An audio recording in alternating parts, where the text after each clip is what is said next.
गुरुची शिकवण.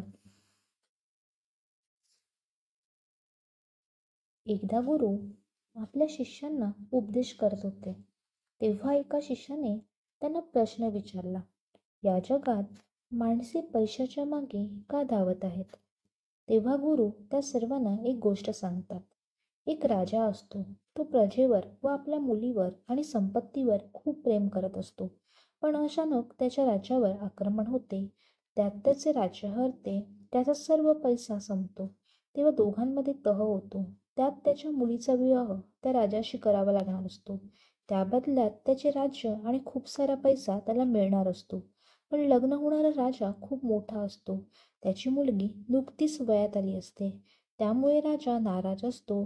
पण राज्य आणि पैशाच्या लालसेपोटी तो आपल्या मुलीचा विवाह त्या मोठ्या वयाच्या राजाशी लावून देतो. एक राजा मोहापायी हे करू शकतो, तर माणसे का करू शकत नाही? प्रत्येकाला पैसा हा प्रिय आहे. त्यामुळे कितीही तो मिळाला तरी कमीच असतो. त्यामुळे सर्वजण पैशाच्या मागे धावत आहेत. हे ऐकल्यावर शिष्याला आपल्या प्रश्नाचे उत्तर मिळते.